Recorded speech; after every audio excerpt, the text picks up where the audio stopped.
What's up, everybody? We alive. Yet another day above soil.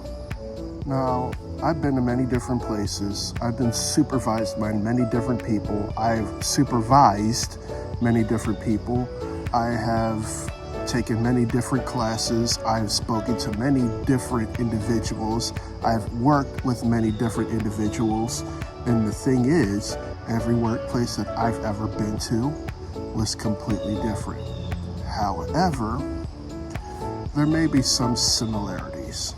Now, it's certainly no mystery that not every place you go is perfect. If you have ever been to a perfect place, please let me know. Please, I'm begging you.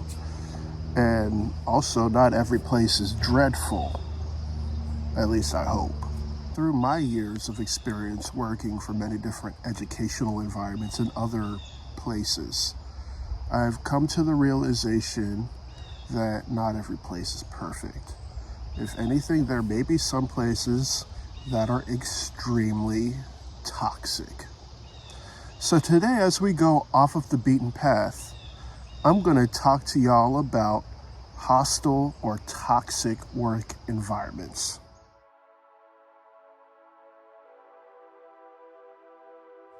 Now, I've been scouring all over the internets. I've gone on to LinkedIn. I've seen Job Insider here, Job Insider there. I've seen a YouTuber called Life After Layoff, and then another person who is saying, lie on your resume this, lie on your resume that.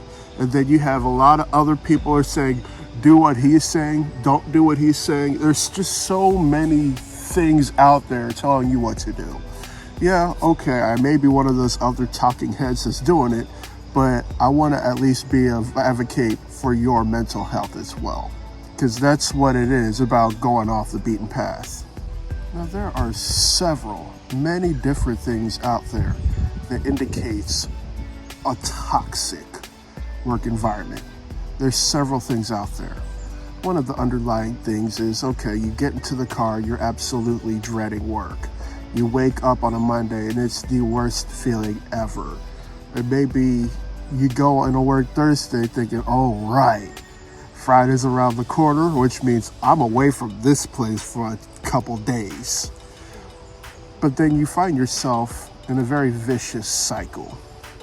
Look, like I said, there's many different indications of a toxic work environment, and I can solidify if you're in a toxic work environment with one question and one question alone. And here it is. So as I'm filming this video, it is Sunday afternoon. Most people would feel some kind of blues at this time before they go into work the next day. So if you go to work tomorrow, Monday, and they fire you, would you feel any feelings of resentment? If your answer is no, you're in a toxic work environment. Mind you, places will let you go if it is your fault, or even if it isn't your fault. They may let you go for a very obscure reason, or maybe there is legitimacy for why they let you go. You have people who are working at will, meaning they literally can, by legal terms, fire you or let you go without any indication at any time. But at the same time, you could leave them as well. Now, I've been thinking about this situation that happened a couple weeks ago. Maybe it was like 2-3 weeks ago. It was something recent. But I was looking on the internets and I was reading an article about how there was somebody who was working at a Wells Fargo business office somewhere in Arizona. And the thing is, they didn't find her body for 4 days. She was catty-cornered somewhere deep on the 3rd floor of the office, somewhere that's far away from a few people, and they found the body within 4 days. My question is, how was nobody able to find the body for that long?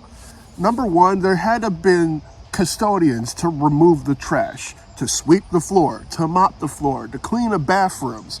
There could have been some sort of coworkers to say, hey, how are you doing today? I'm checking in with you. What about the relationship that this employee had with her supervisor? Was it good? Was it not good? Was it in between? Either way, why did the supervisor not say anything, not do anything? Why was nobody paying attention to this person while the body was just sitting there, not there visibly alive, you know? It's just a body, boom, sitting there for 4 days, and they finally found her. They complained that there was a very bad odor within the building, meaning like it may have been coming from plumbing, but no, it was actually the body. And then there's also a flip side to it. So what if this person self-deleted herself because she didn't want to go home to a toxic home environment? That could be very plausible. Why did nobody in her family even check in? There's got to be some sort of phone or an email system. You have all these different social media outlets. You have many different cameras around. There's Big Brother is always watching you from every angle. Why did her family not even know? That's my thing. And the thing is, she was in her last moments of life in an office. And there's all these questions of if her job was toxic, if her job was not toxic. Either way, those were her last moments in her life, meaning all of the things that led up to that moment. Jesus, take the wheel. Here's the straight and plain truth. Your life is valuable. Your life has a sense of purpose. It really does. Don't waste it on an environment where other people do not value you. Take control of your life and do something about it if there is nothing satisfactory about it. Which is why at the very end of all my videos, I ask the question, if you were to not live tomorrow, would you be satisfied with your life? This is the crux of it. I'd much rather have you be unemployed, not working, instead of working for a place where it's literally toxic, where it's deleting your sense of purpose in life, where you feel like you're not worth it when you actually are. A lot of people will say, oh, yeah, it is easy leaving a toxic work environment.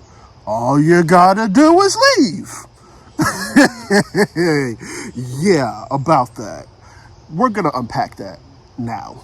So if it's so easy to leave a toxic work environment, why can't you do it? Well, the short and sweet answer to that is money. You need a source of income to survive, to afford your rent, to afford your mortgage, to afford food, clothing, the basics in life. So it's understandable why people won't endure a toxic work environment, because they need the money. Or maybe some people may feel like they're pigeonholed. Here's my first step in getting yourself out of a toxic work environment. Step one is determining if you are in a toxic work environment. You know that one question I asked you, like, if they let you go, if they said, toodaloo, tomorrow, and you don't have any resentment, if you're like, yeah, it's perfectly fine, bro, I'm good, peace, deuces. If that's you, you're in a toxic environment, it's time to go. Step 2 is stop. Just stop. Don't pass go. Don't collect $200. Just stop. What I mean by stopping is, don't go on LinkedIn and click apply the very moment you get fired. Don't do that, because what if you apply for a job and it's an MLM? What if you apply for a job and you gotta cold call people? What if you apply for a job and it's another toxic work environment? Not toxic, I mean lethal, to the point where you wish you were back in that environment where you were. It may happen. And usually when you're applying for a job on impulse, most of the time you might end up in a bad work environment. Even if you may seem desperate or you're strapped for cash, is it worth it? No. And I'm going to tell you why. Yeah, you may be strapped for cash, but your life has more value than that kind of extemporaneous stuff going on. It really does. Here's number 3. You got to realize and check in with your own mental health. If you feel that your mental health is on the brink, you're going to need to do something, because you're going to need to find your job, which means you're going to need to interview for places. And if your mental health is not the best, then that may bleed into your interviews. It may bleed into your cover letters. It may look like you're desperate for a job. Yes, in this situation, you may be desperate for a job, but your life is worth it. Your mental health is worth it. And there's multiple ways to check in with your mental health. Finding a counselor, that's one way. And you may want to tap into Cobra to see if you can use your Cobra health insurance for counseling. Because rightfully so, a lot of things happen when tragedy happens. Maybe there was somebody who ended their life within your family. You might need a counselor through that. Maybe you've gotten laid off. You might need a counselor for that. Maybe you've gotten into a really bad car accident. Once again. So you have all these different situations that may lead to a mental health situation that's not promising. And some people may need that assistance.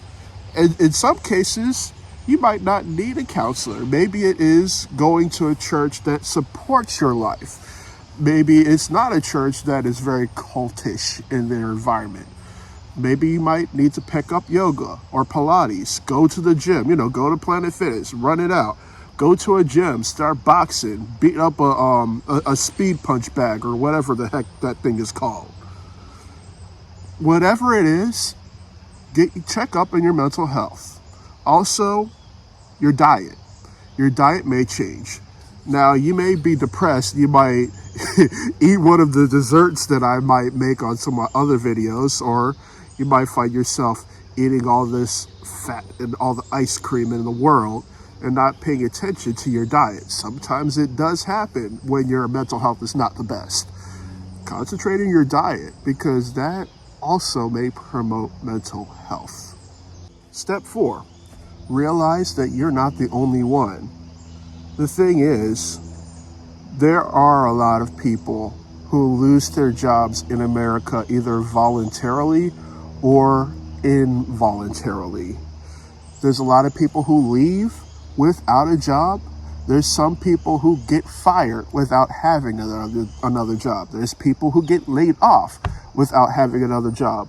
And the thing is, there's so much pressure to keep the job before leaving that people sacrifice their mental health to the point where they self-delete themselves. I'm sorry. That's a problem. That is a bona fide issue. So here you are, you're in this job, you're like, I need to find a job, I need to find a job, I need to find a job. What if there's something that happens and then that's the straw that breaks the camel's back and you find yourself not alive anymore? Can you find a job then? Step 5. So in step 4, I'm telling you that you're not the only one. And age does not discriminate either. Age is just a number. So after you've realized that you're not the only one who loses jobs, step 5 is to block the haters. You have a whole people out there who say, well, you did it to yourself this, you did it to yourself that. Why don't you just suck it up? Why don't you just do this? Man, if I were in your predicament, I would do this. If I were in your predicament, I would do that. The thing is, you're the only person who knows about you the best. You may have others who are looking on the outside in, but let me tell you, they're only looking through the window and not the whole house.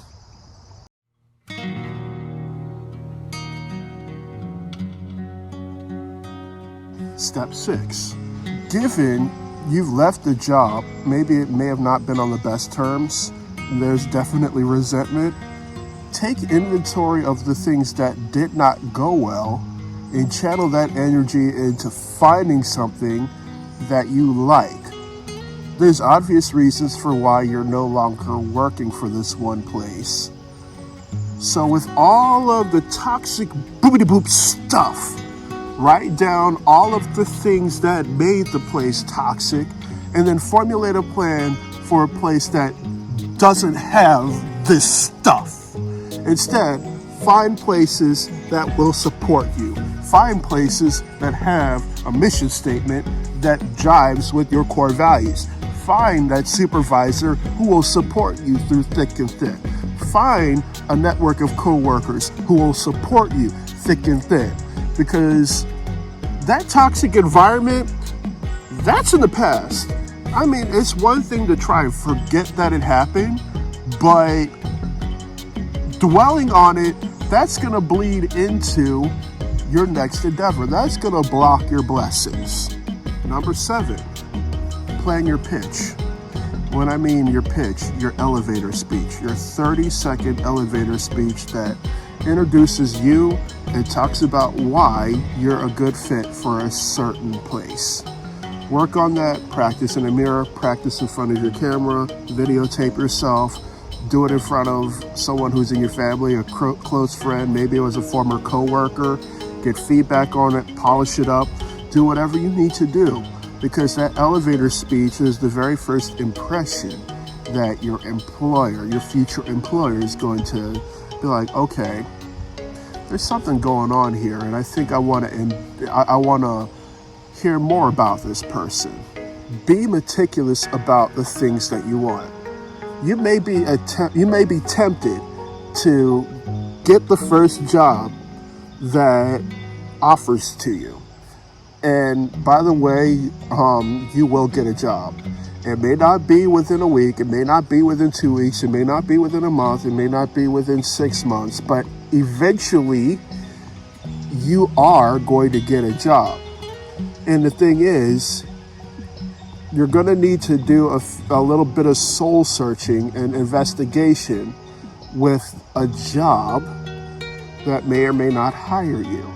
Maybe it looks promising on the outside, but usually when you step into a job situation, you're going to find out a few bits and pieces of things that makes a job toxic. So you're going to need to do some legwork and some investigation as to toxic work environments. Some people may use an app called Fishbowl. Some people may use Glassdoor, or some people may use Indeed. Some people may use LinkedIn, or maybe you might have a few friends who know of friends who work for a specific environment. You may even talk to them as well, just to get the pros and cons of places. Now, this is another thing where you're going to need to consider excesses and deficiencies, because too much or too little of one thing is an issue. And I'm going to break that down to you. In some cases, people are very indecisive or people are very rash. For those who are indecisive, they may have 8, 9, 10, 11, 12 different job offers out there, and they all look so good, or they might all have a little bit of toxicity in it, and it's to the point where you don't know what the heck you want because it looks like job, pro, con, pro, con, pro, con. It's like going to 8 different car dealerships, looking at 8 different SUVs, and you don't decide what you want because they all have their own faults. That's being indecisive. And then on the flip side of that, you have some people who are very rash. The very first job they see, bam, I'm working there. And then 3 weeks later, you find out that your supervisor is a narcissist. And then what's going to happen? You're back at it. You're back at square one. So too much or too little of one thing is an issue. Look at 4 to 5 different things. Because if you go beyond the 4 or 5, that's going to lead to indecisiveness, and you're not going to be able to decide what you actually want. Number 8, once you find that one job that is not toxic, at least for the time being, celebrate. Now, that may mean going to a bar with some people, going to the club, going to somebody's house, having a get-together at your place, having some cake, having some ice cream, maybe some pizza, maybe it's a few alcoholic beverages. That is a means to celebrate because you have just overcome a lot of odds to get yourself out of that toxic work environment and into your new life. That is a means of celebration. And I would say congratulations, job well done.